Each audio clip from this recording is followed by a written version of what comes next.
Hello again, everyone, and welcome to another edition of This Week in the World of Football. This is episode number 279 for January 16th, 2023. I'm your host, Randy Snow. On today's show, the NFL's Super Wild Card Weekend certainly lived up to its name, and PETA wants the University of Georgia to stop using a live bulldog mascot at its football games. In this week's history lesson, we tell the story of 9 NFL teams that at one time all shared the name of a Major League Baseball team. But I'm not here by myself. Across the table from me, as always, is my son Adam. Yes, I am here, and let's do this thing.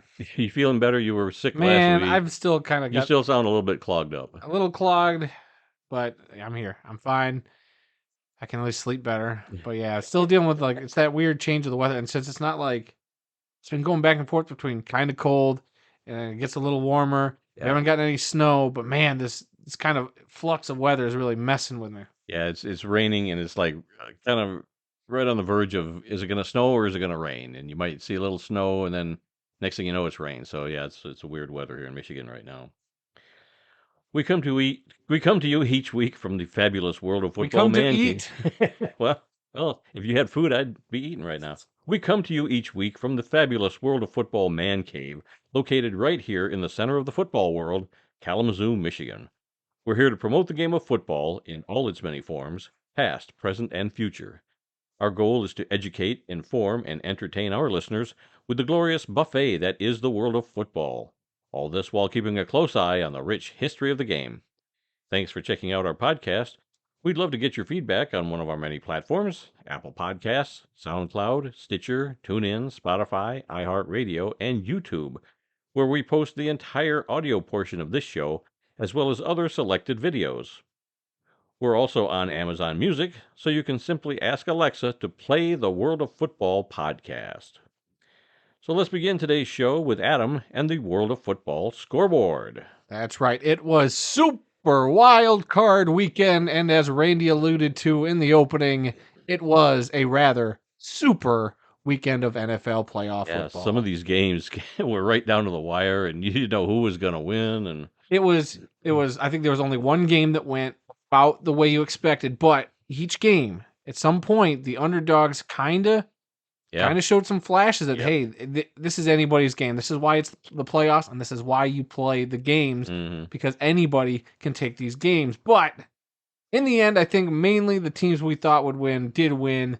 But man, were these some entertaining games, starting with that San Francisco 49ers defeating the Seattle Seahawks 41-23. Now, I was a little nervous. We all kind of went into this thinking the 49ers are going to run all over the Seattle Seahawks. Some people were even saying it shouldn't even be the Seahawks in the playoffs right now. It should be the Detroit Lions. And while I can't argue too much with that, what I will say is Seattle gave San Francisco a run for their money for about a half. Because after the second half, things definitely went the 49ers way, and they looked like the best team in the league, in my opinion. But that first half, I don't know if you caught the first half, but it was crazy how San Francisco went down and they kicked the field goal to go up, and then Seattle with barely any time was able to get the ball and got a little bit of help. I think there was a penalty or something. I think a roughing because I think Geno Smith slid and got hit. So they got tacked on an extra 15, put them in field goal range with a few seconds left at the end of the first half for them to kick a field goal to take the lead back.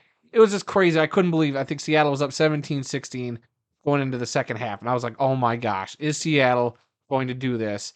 And why isn't it Detroit right now doing this? But regardless, San Francisco came out and they got the victory 41-23 in the end. Any thoughts on this game for you? I've seen a lot of people on social media saying that the officiating was horrible in this game, and that Detroit should be really upset with was it this game or was it It was the last game. That was the big story. Adam Schefter came out and did say that the Lions, the Rams, and several other leagues. Yeah, it was the Lions or the Seattle Rams game. That's right. I'm sorry. Yeah. I'm thinking of the wrong game. But that is something else I wanted to bring up for this weekend. There has been some horrid officiating. As good as the games have been, there have been games really affected by some iffy officiating. And I don't know what the NFL is doing. This is your biggest stage. Yeah. These are the fewest games that are getting the most eyeballs. Right. And see that as bad as officiating across all of these games at different points, is very discouraging for a product that, like we already said, we thought it was an entertaining, fun weekend of football.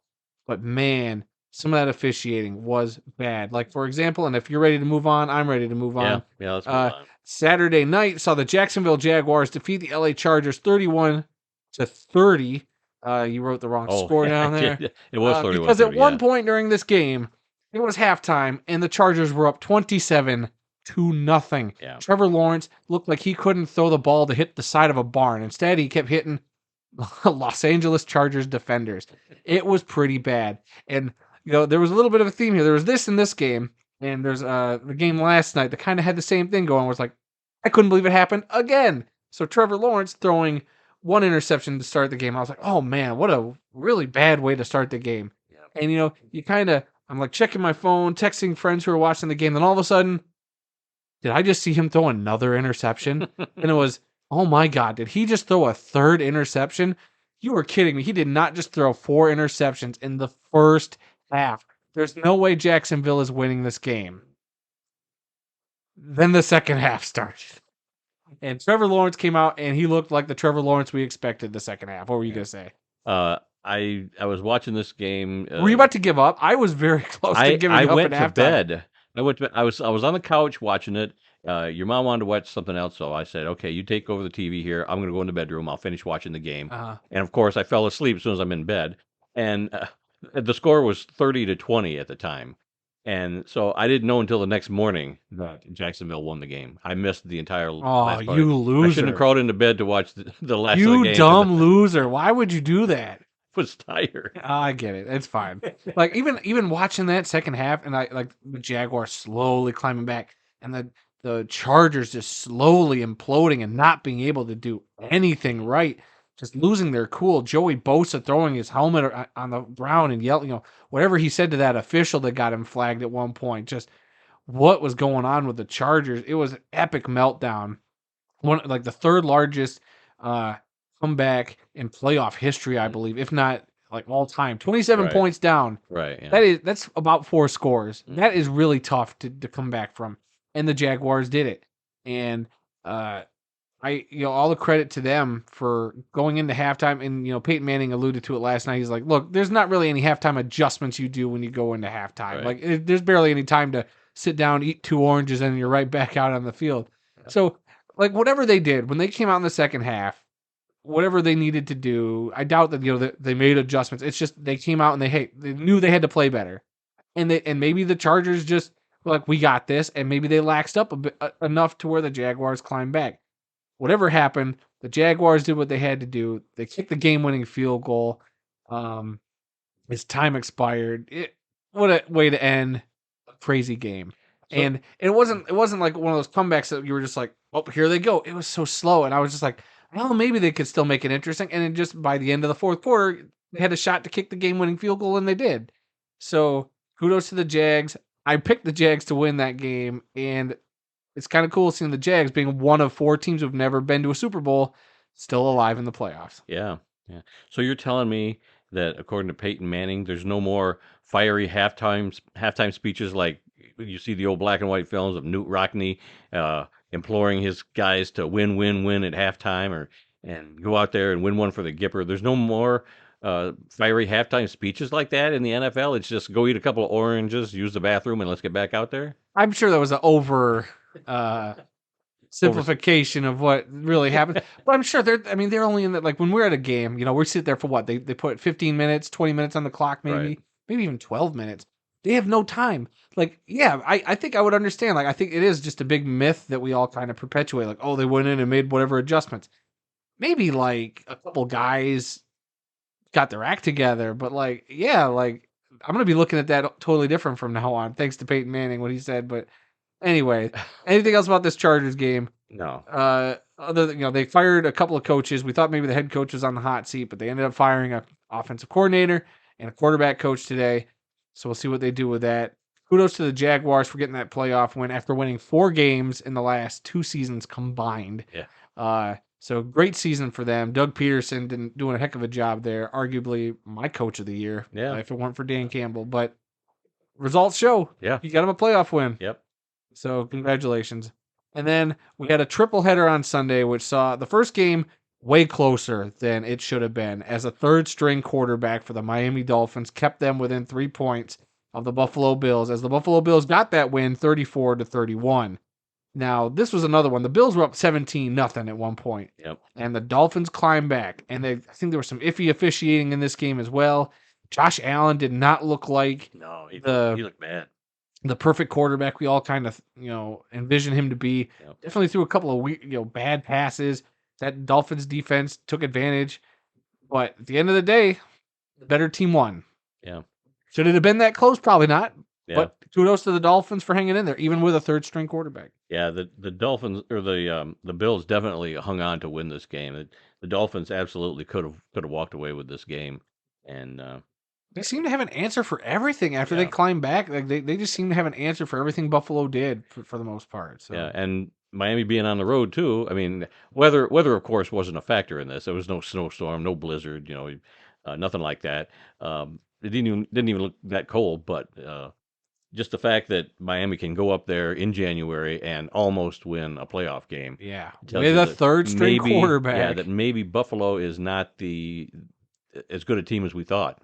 Yeah, at least maybe it knocks them down a peg, and just in terms of like likelihood that they could Right. make a full run. But we'll see. It's the playoffs. Anything can happen. I mean, all these teams are cream of the crop at this point, Mhm. Except for maybe the Seattle Seahawks and one other team we'll talk about in a second.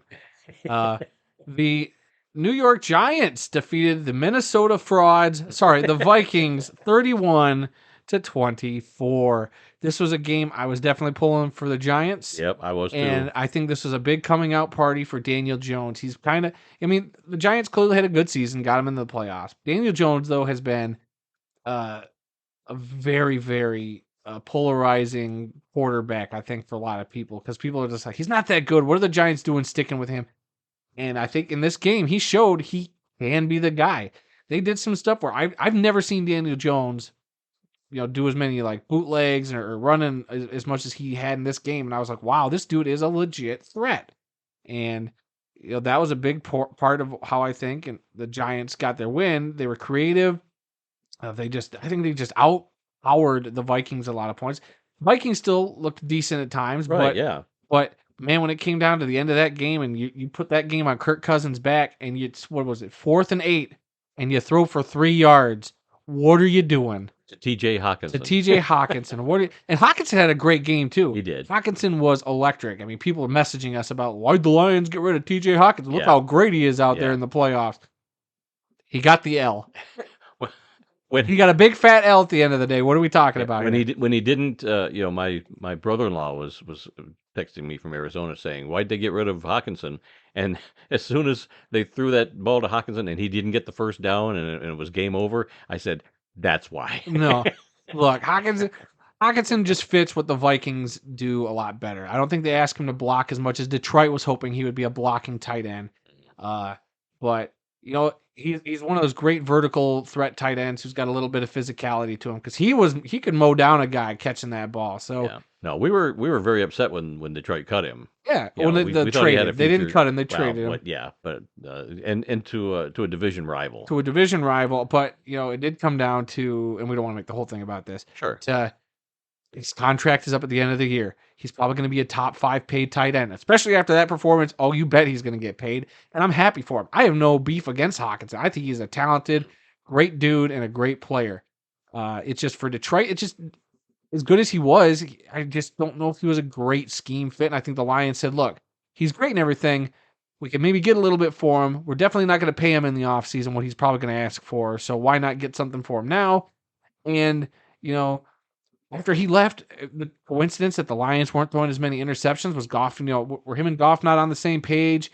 Who knows? Because Goff did seem to force a lot of passes his way, which ended up getting intercepted. And after he left, Goff didn't really throw any interceptions. Detroit I'm not going to started say it's Hawkinson's fault that interceptions were thrown, but I'm just saying there is a little bit of a correlation there. Whether or not that's accurate is a whole separate thing. But back to this game, Saquon Barkley is gonna get paid. He is an absolute stud. Saquon Barkley is one of the best running backs in the league when healthy, and he showed why here. I think Brian Daboll, right, is that the coach for the Dable, the coach of the Giants, proved he also could be a coach of the year candidate. I mean, to turn the Giants around like this, get them a playoff win is nothing short of awesome. But him and the Jaguars, the Giants and Jaguars got some tall orders in the next round of the playoffs, but still a good story to see. Anything else from this before we move on? No. All right. Then the final game on the triple header Sunday saw the Cincinnati Bengals defeat the Baltimore Ravens 24-17. Another close game. Yeah, right down to the end. Cincinnati, I think if it weren't for that 98-yard fumble return for a touchdown, which maybe should have been not called back, but should have at least been stopped in the middle of it because of a block in the back call that seemed to be missed. Another missed ref call. What's going on, refs? I mean, Cincinnati got lucky here. Yep. I think Baltimore played them tough with another backup quarterback. But what can you say? I think the Bengals can still be really good. It's just, man, you play a division rival like that in the playoffs. It's a whole different type of game usually. I didn't really catch much of this game. Did you? No. This is like the one playoff game I don't think I caught much of, other than like seeing the highlight of that big 98-yard return. Yeah, the other two games on Sunday, the Bills game and the Giants Minnesota game, I watched most of those, and then again, I turned the TV back over to your mom and I said I just care about who wins. I just want to know who wins. I don't have to watch the whole thing, so I didn't really watch much of it. I think I caught the tail end of the game. But then Monday night, we all tuned in, of course, not for the Dallas Cowboys Buccaneers game, but for the fact that they had one of the best lineups of people for the Peyton Manning, Eli Manning cast ever with Deion Sanders, Teddy Bruschi, and of course, Motor City, Dan Campbell. During the game, the Dallas Cowboys got that victory, 31-14. And this was not even close. And Brett Maher doing his best to match Trevor Lawrence's 4 interceptions by missing 4 point-after attempts. Unbelievable performance there. Dallas obviously didn't need those 4 points, but I'm glad it didn't come down to that. Yeah, it's maybe next week when the game comes down to they need a field goal to win the game, you might be going, right? Maybe we should go on 4th down instead. We'll see. So Tom Brady knocked out of the playoffs. A lot of questions about his future. He made his press conference did make it sound like he was leaving Tampa. I didn't even hear the press I saw a little clip that people are circulating, but whatever. But as far as the game itself, started off very rough. Neither of these teams could do diddly squat. Yeah. And hearing Deion Sanders along with Peyton and Eli, because we watched the Manning cast together. Sure. Hearing them, I thought Deion. I wasn't crazy about Deion as a player, but I liked Deion the coach / personality analyst on TV. I think that was entertaining. They stuck with him quite a while on that Manning. The whole first half, just about. Yeah, which was crazy. We thought maybe we'd see Dan Campbell middle of the second quarter to halftime, but no. So they stuck with Deion for a while, which is fine. He was entertaining. He was actually entertaining. So that means I went to bed at halftime, and so I didn't see any of the Dan Campbell stuff. But I mean, the Cowboys clearly, held on. Didn't hold on. They controlled this game for the most part. Winning 31-14. What are your thoughts? Yeah, neither team looked real good on their first couple of possessions. I mean, first possession, Dak missed on three passes, couldn't connect with anybody. On Tampa's first possession, they had one run for -3 yards and 2 incomplete passes. So it was terrible. Neither team could do anything early on in the game, and they've finally the Cowboys broke the drought, got in the end zone, and they just kind of ran with it after that. Tampa was never into it. Yeah. They finally got a late touchdown and another one towards the end of the game, but it was meaningless. And I guess I didn't see this obviously live. So Ronnie Gage, player for the Buccaneers, went to the hospial during the game. Yes. Very scary scene. It looked like that was late in the fourth quarter. He got injured. So I guess he had a concussion and a neck injury. They said he was at least moving his extremities at the hospital. So good news there. I saw the Buccaneers put a statement out about that. But another scary scene during a national televised game. Monday night game. So, so you hate to see it, but luckily he's okay and doing fine. Yeah. So we wish him a speedy recovery. And so, what were your thoughts on the Dan Campbell experience during this Manning cast? I was a little disappointed with it, and maybe it was because Dion was a hard act to follow. You know, he was so entertaining and had so many good lines and everything. Dan Campbell was Dan Campbell. He wasn't a fiery person on screen. He was there. He was answering their questions. I thought they could have asked some better questions. You know, I kept thinking, why don't you ask him about Hard Knocks? You know, what was the experience about being on Hard Knocks like, and was that a distraction during preseason? That sort of thing. They never brought that up. But of course, they did bring up the fact that Peyton and who's the guy? His brother Eli, No. When they did the curse of Jeff Daniels. yeah, Jeff Daniels, trying to break the curse of Bobby Lane. Of course, they showed that clip because that was from Peyton's Place's show. So yeah, they brought that up, showed that, and they showed some old pictures of Dan Campbell in high school, college, and when he was playing in the pros. You know, the different looks that he had, and how his nameplate on his office says head coach slash the dude, Mm-hmm. and so there was some good lines, but for the most part, it was just he was there. Yeah, good to see him. Glad he had some insights on what was going on in the during the game and what they were doing at halftime, and that's where the whole halftime thing came in, I think.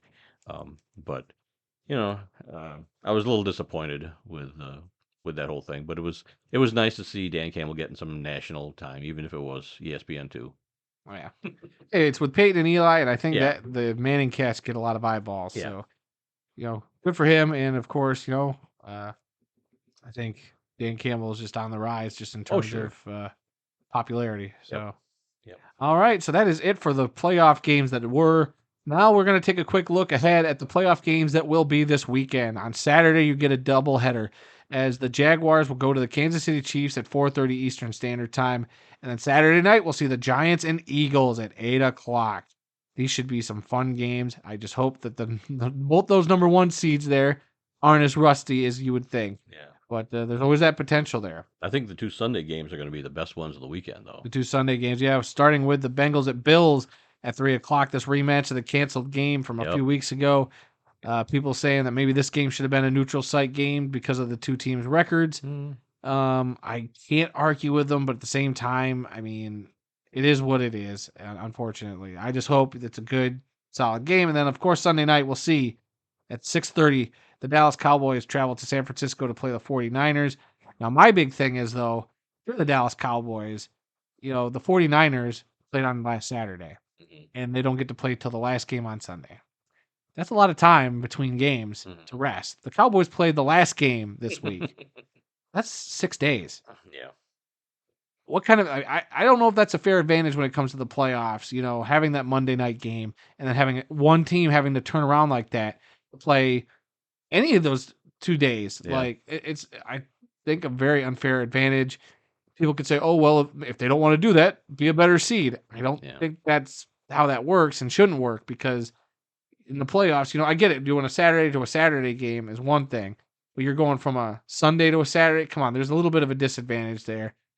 I just plus Dallas has to go from Tampa Bay to San Francisco across the country. Sure, they're not making it straight there. They're going to go to Dallas first right. You for a go to couple Dallas days and then continue. But yeah, within a week they're playing on two different coasts in different time zones and all that. So yeah, it's going to be a little rough on Dallas, but I mean, they are professionals, Sure. so I'm sure they're not complaining. But I just the optics of that, I did go, really, we're gonna have a team play Monday night, and hypothetically, well, not even hypothetically, even if Tampa would have won, they would have to turn around and play 6 days. Like they don't get a full week. Like Tampa Bay got 8 days, or not Tampa. The Niners got 8 days. They played Saturday, and they got 8 days of. I don't know why they needed a Monday night game during the playoffs. Cha-ching, money. All that stuff. You know how that works. Yeah, when they made Super Wild Card Weekend, that was the whole point. Stretch it out all weekend long. Get a Monday night game in there too. So, whatever. But I think these should all be good, fun games. I'm telling you right now, I think the 49ers are probably my front runner for the Super Bowl. Them and the Chiefs. We'll see if the Chiefs, what they look like after their bye. But, yeah, I think those are my two. Yeah. I think the Bills-Bengals game will probably be the most watched game of the weekend. Everybody's going to want to see these two teams, on the field again. Will DeMar Hamlin make an appearance at the game? Yeah. So we'll see. Yeah. All right, and then that's it for the NFL playoffs. But we have one college score. Randy, what is it? Uh, yeah, one whole college game. It was a college all-star game. The Hula Bowl was played out in Hawaii, and Team Kai defeated Team Ina by the score of 16-13. And that's it for the college football I see. I scoreboard. saw no highlights of this. I saw No, nothing on any no. social media about this. So, Yeah, no, they mentioned some of the players in the game, and there was nobody that I even uh, recognized. But it's our World of Football scoreboard. There was a game out there. It's the Hula Bowl. Everybody's heard of the Hula Bowl. I've heard of the Hula Bowl, but Um, man, did it just fly by under the radar? yeah, Like I usually you did kind of not hear see it on something. TV at all. I don't know if it was on Saturday or Sunday Could have because been buried with all the playoffs. yeah, Here, with the so playoffs, it really took a back seat. So, but there was one college game, Kai over Ina, 16-13, and that's it yeah, for that's this the week's scoreboard. World of Football scoreboard. Yes, it is. Okay, let's go on to some NFL news. There was all the talk last week about how to be fair about college football, about the NFL pairings and the two teams. With the canceled The game. Bills and the Bengals. Playing one less game. How would they handle this and that? So it was decided last week that the AFC title game. If the AFC title game comes down to a coin flip, which is what they're going to do to decide who gets home field advantage, uh, between Kansas City and Buffalo, a neutral site location for the game will be Mercedes-Benz Stadium in Atlanta. I guess that makes sense. I know Cincinnati wasn't happy with the whole coin toss thing.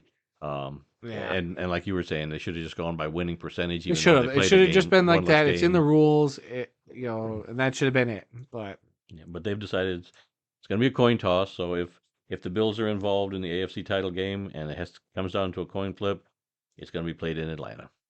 So, like it or not, that's the way it is. And then we've already talked about Dan Campbell being on the Manning cast. We didn't find out about that until like an hour before well, the I found out that Manning day, cast. like earlier that day, they Omaha production posts, who they're going to Oh, have on the broadcast that night. So, Teddy Bruschi was actually kind of fun last night. I'm not a big fan of his, but I enjoyed his segment on the show also. I think anybody who goes on the Manning, I think just the way the Mannings and that whole production now, Yeah, they've finally found that footing where I think it is yeah. Those enjoyable. first, No matter what the guest is, it's usually entertaining, or at least you get some level of insight to different degrees depending on the level of personality. Like Dion, like hearing some of his stories were actually really fascinating. And then they showed some highlights of him playing Peyton, which was kind of cool. So. yeah, yeah. And it was the same with Teddy Bruschi. I mean, he played with Tom Brady for a while, and so yeah, some of his stories were pretty good too. But yeah, the first couple of Manning casts last year when they were just trying to figure out what they were doing, they were kind of rough. Yeah. They didn't know what they were doing. They were talking over each other, Just kind of like like this what we do. Yeah, podcast when we started off. exactly. Couldn't get the microphones right. Yeah, it takes some time. We're still figuring it out. Yeah, 279 in. but they do a good job now, and it's worth watching the Manning cast. I enjoy those. All right, a little bit of CFL news. Wait, when are we going to do the snowcast watching Monday Night Football or any type of football? We're going to do a snowcast? We should. We should do a live stream. There we go. Yeah, and right in the middle of it, after halftime, I start snoring. I don't think so. I think it'd be great. All right, CFL news. Do you guys want to see me put some gummy worms in Randy's nose? Hit the like button if you want to see that happen live during this Monday Night Football game. In CFL news, Oh, come the on. British Columbia Lions quarterback Nathan Rourke, who we loved last season, Yeah, we big until fan. he got injured, has signed with the Jacksonville Jaguars to be a backup to Trevor Lawrence next season. Yeah, what a weird announcement, like a day after their playoff game. Yeah. But good for him, Nathan Rourke. We were, like you said, we were big fans of him during the season. Even Yep. when he got hurt, I was still waiting for him to come back. Yeah. He did come back there for the playoffs there, but Yeah. still couldn't pull out the win. Yeah, it wasn't quite good enough. Yeah, he missed about half the season, but boy, when he was playing, he was awesome. He was really, really good. So yeah, what was I going to say? I was going to say something else about this. I can't remember. Oh, well, I'm sure it'll But, come back to but I'm you. sure the CFL fans in British Columbia are devastated. Yeah. Here they had a nice, young, up and coming superstar quarterback who was born in Canada. He's a Canadian citizen, but I believe he played his college football at Youngstown State in Ohio. But yeah, I mean that's pretty rare for a Canadian citizen to be, a star quarterback in the CFL anymore. It's all American quarterbacks up there. even though most of the team is Canadian. So yeah, it's got to be a big blow to the CFL and especially to BC Lions fans. But we'll see. If things don't work out, he might be back up there in BC anyway. But time will tell. All right, we've got a couple of stories from college football. Michigan head coach Jim Harbaugh announced that he is staying at the school for the 2023 season. There was talk he might jump to the NFL again. And I guess he had a virtual interview with the Denver Broncos for their head coaching job a few days ago. And he announced that he's staying with Michigan for another year. Last year, he had an interview with the Minnesota Vikings, and he thought he was pretty sure he was going to get that job, and he didn't. And at that time, he said, I'm done trying to go back to the NFL. I'm a college coach. This is where I want to be. And then again this year, he has another interview for a head it'll be coaching like this job. every year. Even though he says, "Oh, it's not going to be like this every year." Yeah. It's going to be like this every and they've year. already said that he's probably going to get a bonus out of this, for staying. So yeah, is that what he's going to do every year? Have an interview and then get a bonus to stay at Michigan? Who knows? Who knows? But I mean, he had him in the playoffs this year. He's beaten Ohio State 2 years in a row. I mean, that's all they really want there at Michigan. Sure, they want a national championship and all that, but if as long as you're beating Ohio State, you have a job. I don't know, but now the goal is going to be get over that playoff hump and win a national title. Yeah, 2 years in a row they finished third in the final rankings. In fact, I've got that right here. I just saw that the other day. The final AP top 10 rankings were Georgia, of course, number 1, TCU 2, Michigan 3rd, Ohio State 4th, Alabama 5th, Tennessee at 6, Penn State at 7, Washington at 8, Tulane at 9, and Utah at 10. I didn't even think about that after the national championship game was done. It's kind of arbitrary, after the playoffs and the championship game, what order they're in. But I did see that those were the top 10. I mean, they've got the whole top 25. That's for the AP. I mean, for your college football ranking, like whatever it's at that point. But the top 4 was the same in the coaches poll too. Yeah. So I mean, that's your top 4 for the season: Georgia, TCU, Michigan, and then Ohio State. And this story just came out a day or so ago. I just found it today, though. PETA, the People for the Ethical Treatment of Animals, wants the University of Georgia to stop using the UGA bulldog mascot at its football games. Now, I read the article. I read what they wanted. They want them to switch to a human mascot and do away with the dog mascot for whatever reason. I appreciate what PETA wants to do. They're trying to put animal rights first. I'm a dog lover. You're a dog lover. We've got 3 dogs. We've had dogs. Ever since your mom and I got married, we've always had dogs, multiple dogs, multiple cats, multiple horses, multiple fish. So yeah, I don't want to see any animal mistreated. But the way PETA goes about things, I don't like. Right after Georgia wins a second national championship, now they're jumping on the bandwagon to get their point out there. We don't like Georgia having a dog mascot, and that in itself is wrong. I think UGA lives better than you and I do. Probably. They were definitely gets more stake than I do. They were concerned probably about his health, so he didn't go to the national championship game, which was in SoFi Stadium. So they didn't take him from Georgia. It can be hot on those sidelines, and they've got his little doghouse packed in ice.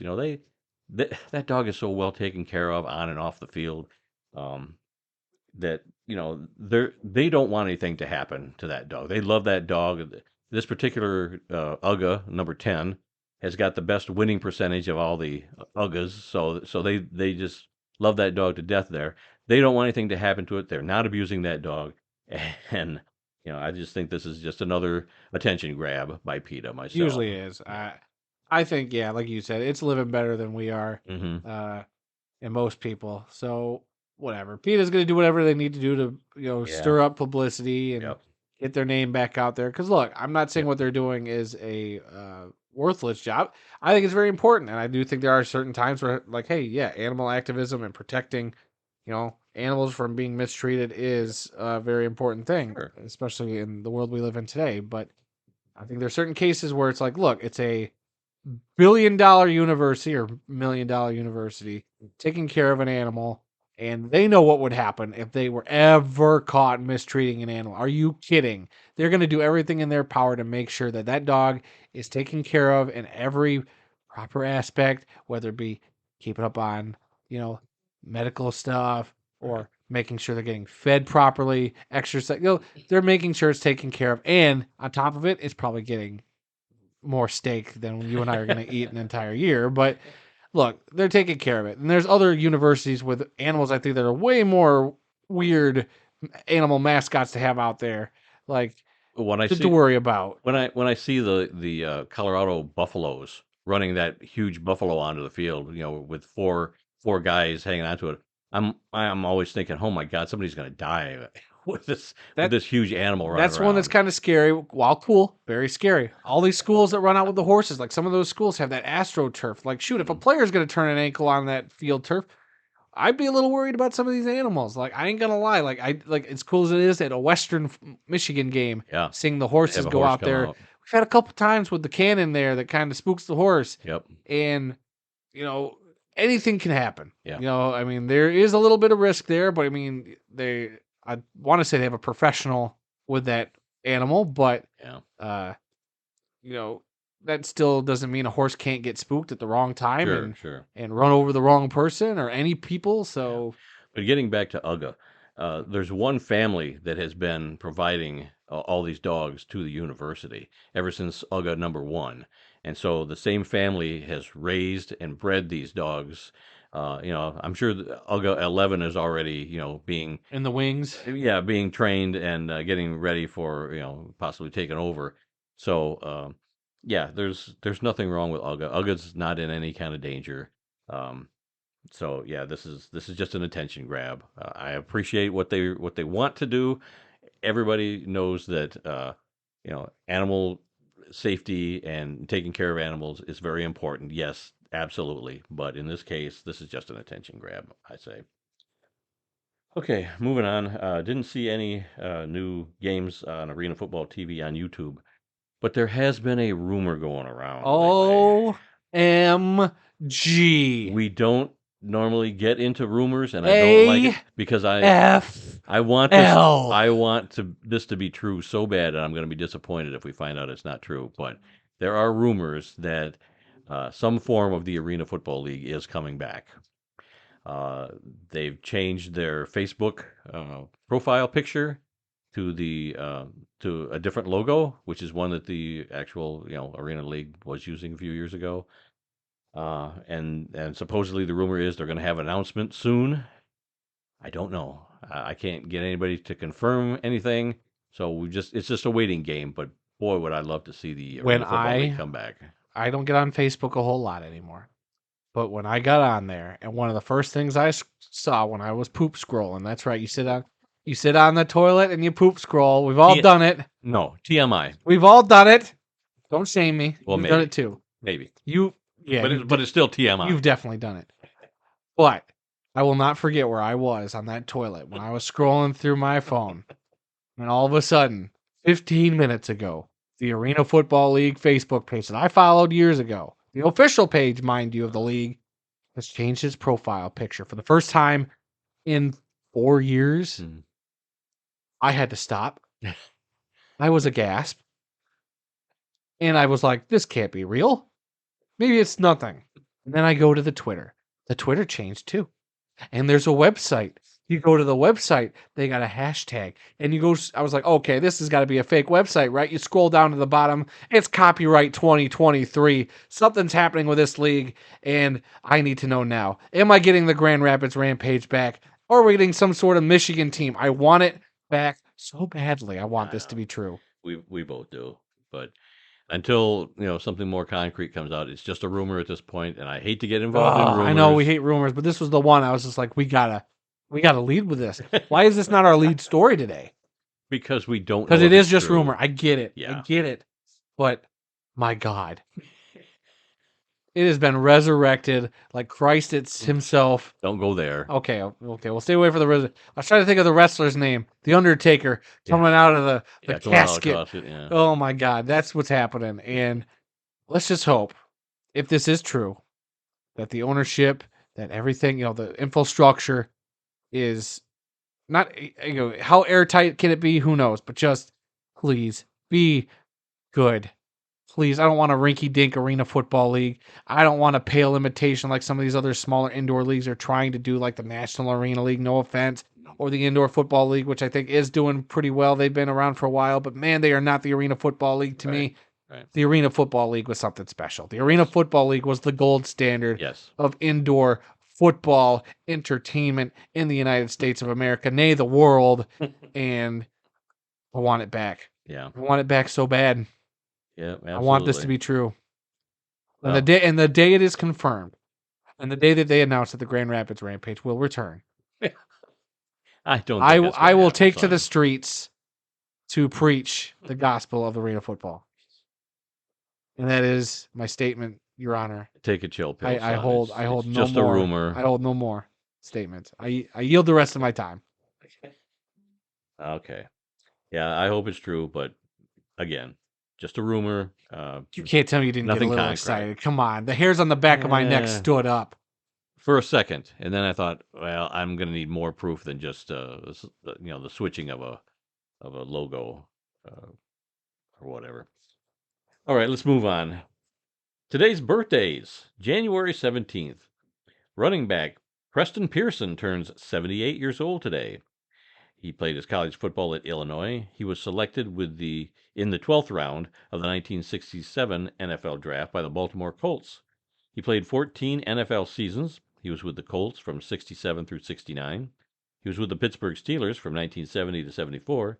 And he was with the Dallas Cowboys from 1975 to 1980. That's really where I remember him, was with the Cowboys. But he won 2 Super Bowls over the course of his career, one with the Steelers in 1974 and one with the Cowboys in 1977. He also played in Super Bowl III with the Colts, where they lost to the Green Bay Packers. So he played for 3 teams and went to 3 Super Bowls with 3 different teams and won 2 of them. So happy birthday to Preston Pearson. Now we're going to move on to obituaries. We have a couple of them today. This is where we take a moment and honor those who've made the world of football a better place. We're going to start off with Charles White, a running back in the NFL for 8 seasons, has passed away at the age of 64. No cause of death was announced at this time. White played college football at USC and won the 1979 Heisman Trophy. He was also named the Rose Bowl MVP twice in 1979 and 1980. Boy, I remember him playing in the Rose Bowl. White was selected with the 27th overall pick in the 1980 NFL Draft by the Cleveland Browns. He played for the Browns from 1980 to 1984, but missed the 83 season due to an ankle injury. He finished his playing career with the Los Angeles Rams from 1985 to 1988, where he played for his old college coach, John Robinson, who is now the coach of the Rams. All right, our second obituary is that of Calvin Muhammad, a wide receiver in the NFL for 5 seasons, has passed away at the age of 64. Muhammad played college football at Texas Southern University and was selected in the 12th round of the 1980 NFL Draft by the Oakland Raiders. The Raiders moved to Los Angeles in 1982, and Muhammad played for the Los Angeles Raiders in 1982 and 1983. He won Super Bowl 18 with the Raiders in his rookie season. He also played for the Washington Redskins in 1984 and 1985 and the San Diego Chargers in 1987. And our last obituary today is that of Frank Molden, a defensive tackle in the NFL for 3 seasons, has passed away at the age of 80. Molden played college football at HBCU Jackson State and was selected in the 11th round of the 1965 NFL Draft by the Pittsburgh Steelers. He was also selected in the 5th round of the 1965 American Football League Draft by the Houston Oilers. He ended up signing with the Los Angeles Rams, where he played in 1965. He also played for the Philadelphia Eagles in 1968 and the New York Giants in 1969. All right, before we go on to this week's history lesson, anything come across your No, phone? I'm doing some desperate searching for any news, any morsels on developing arena football news. I will be eagerly watching every day. Okay. Well, then let's move on to this week's history lesson.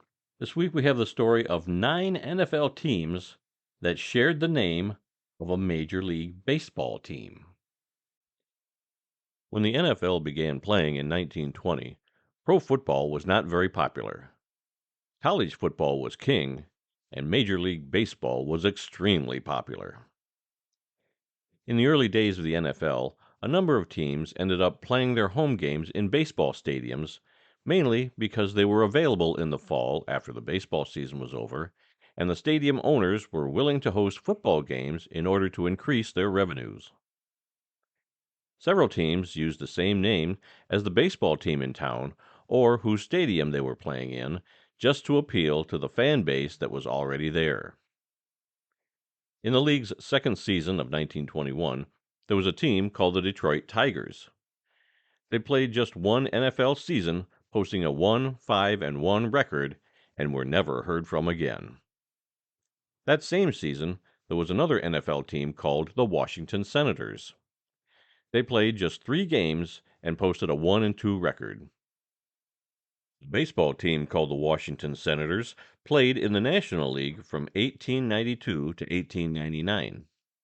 There was also a Senators baseball team in the American League from 1901 to 1960, but they moved to Minnesota and became today's Minnesota Twins in 1961.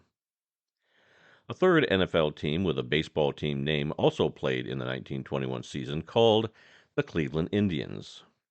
The team posted a record of 3-5 with Jim Thorpe as a player coach.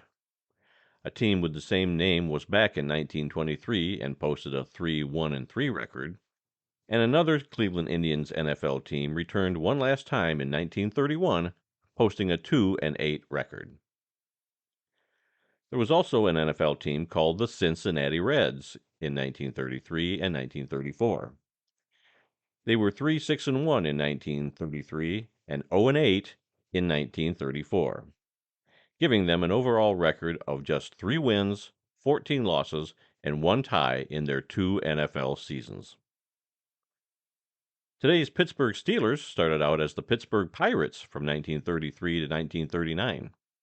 They posted an overall record of 22 wins, 55 losses, and 3 ties over 7 seasons, and never had a winning season while using the Pirates name. In 1926, a rival pro football league called the American Football League debuted with a team called the New York Yankees. The league was owned by Red Grange and his agent, C.C. Pyle.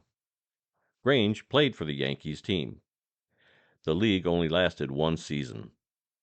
In 1927, Grange and the Yankees were accepted into the NFL, but only as a traveling team, and only played 1 season in the NFL. Another rival pro football league called the All-America Football Conference debuted in 1946 with a team called the New York Yankees. They played for 4 seasons before the league merged with the NFL in 1950. The Yankees advanced to the 1946 and 1947 AAFC championship games, but lost to the Cleveland Browns both times. There were 2 different teams known as the Brooklyn Dodgers. First was in the NFL from 1930 to 1943 and posted a record of 61 wins, 90 losses, and 9 ties. The second Dodgers team was in the rival AAFC from 1946 to 1948. In 3 seasons, they posted an 8-32-2 record. There was also the St. Louis Cardinals of the NFL from 1960 to 1987. The team was originally the Chicago Cardinals from 1920 to 1959 and moved to St. Louis in 1960. Today, the team is the Arizona Cardinals. Finally, there are the New York Giants, founded in 1925 and still playing today. The baseball Giants played from 1885 to 1957 before they became the San Francisco Giants in 1958. The baseball and football teams coexisted for 32 years in the Big Apple, which is why, even today, you sometimes hear the NFL team referred to as the New York Football Giants. To recap, the Detroit Tigers, Cleveland Indians, Washington Senators, Cincinnati Reds, Pittsburgh Pirates, New York Yankees, Brooklyn Dodgers, St. Louis Cardinals, and New York Giants were all NFL teams that shared the same name as a pro baseball team. There was a time when the NFL needed the name recognition of a Major League Baseball team in order to get the fans' attention, but that is certainly not the case anymore. Yeah, when you're a young football fan and you're learning the history of the NFL for the first time, I remember getting one of those books, looking through the history of all the teams in the NFL. I was like, why are there baseball teams uh, here? And I guess it makes sense that they would market their football team and their baseball team with the same names. So Right. very fascinating stuff. Yeah, the only one, in our lifetime was mainly the St. Louis Cardinals. But the fact that they already had the Cardinals name and they came from Chicago, but went into a town where there was already a St. Louis Cardinals baseball team and Yeah. had to coexist that way. Um, kind of interesting. So yeah, Yeah. I didn't know the full extent of how many teams there were until I started researching this, and I came up with the 9 teams. Yeah. And Would have been more it was than I would have interesting. probably guessed. I always remember like 3 or 4, but I guess it doesn't surprise me that there are 9 altogether. Yeah. Dang. Yep. Okay, upcoming events calendar. This weekend you have the divisional round in the NFL. We've got Yep. 4 games on Saturday and Sunday. Those should be pretty exciting. Sunday, February 5th, the Pro Bowl flag football game in Las Vegas. Oh man, get your popcorn ready and get ready to watch some exciting flag football with NFL players. Crickets, crickets, Yeah, crickets, crickets, crickets. yeah. Let's see. February 12th, Sunday, February 12th, Super Bowl 57 in Glendale, Arizona. And Saturday, February 18th, just a week later, the XFL regular season begins.